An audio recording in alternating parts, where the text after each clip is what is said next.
Meditations for Every Day in the Year by Bishop Richard Challoner.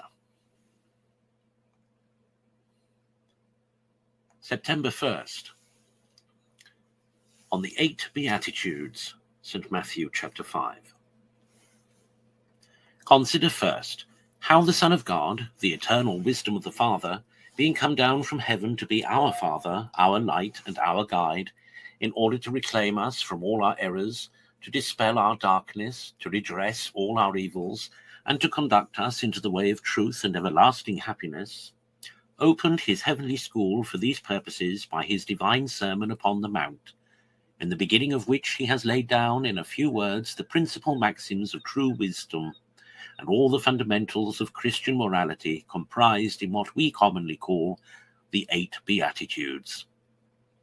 Christians, we all desire to be happy forever, and behold here the wisdom of God, which can neither deceive nor be deceived, declares to us in clear and distinct terms what it is that is to make us happy here and to conduct us safe to a happiness that shall never end.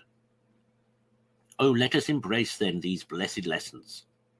Who would not study them well, since the learning of them is to make us wise indeed, and to bring us infallibly to the very source of all wisdom and happiness, even to an eternal union with God himself?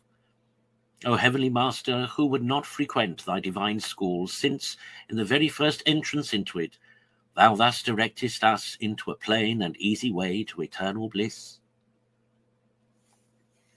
Consider, secondly, that the ancient philosophers, with all their pretensions to wisdom, were strangely in the dark with regard to man's true happiness, his last end and his sovereign good, about which they ran into many errors, and not one of them all ever came near the truth. And, as they knew not the end, so were they also strangers to the true means that were to bring us to this end. They never once imagined that to be poor in spirit, to be meek, to mourn, to suffer persecution, etc., was the way to happiness. Much less did they suspect that such as these alone were actually happy. This was a doctrine never heard of in their schools. This was a lesson that was to be taught by the Son of God. This truth he brought down with him from heaven and delivered to his disciples in his first divine sermon. O my soul, let us embrace with all our affections these divine truths taught us by so great a master. Let us be practically convinced of them and conform ourselves to them in the whole conduct of our lives.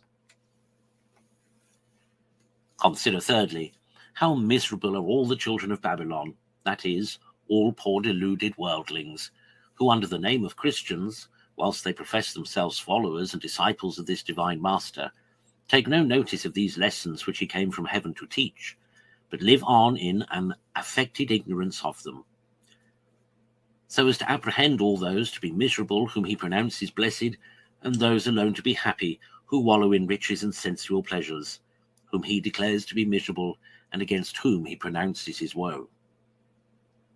And do such people as these believe the gospel indeed, whilst they pretend to seek for happiness in the very way which, if the gospel be true, must needs betray them into many errors, labours, and sorrows here, and shortly conduct them into endless misery?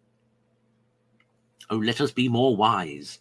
Let us open our eyes to this great light which is come down from heaven, to shine upon them that before sat in darkness and in the shadow of death. Let us believe and adhere to this great teacher who has the words of eternal life. Let us follow him, and we shall not fail, under his conduct, to find the true way to solid happiness and eternal life. Conclude, to be ever thankful to the Son of God for all these great gospel truths which he has brought us down from heaven, in order to set loose our souls from the earth, and so to carry us up to heaven. Oh, if we desire to fly up to this happy region of pure and immortal joys, it must be with the wings of these virtues that are recommended to us in these 8 Beatitudes.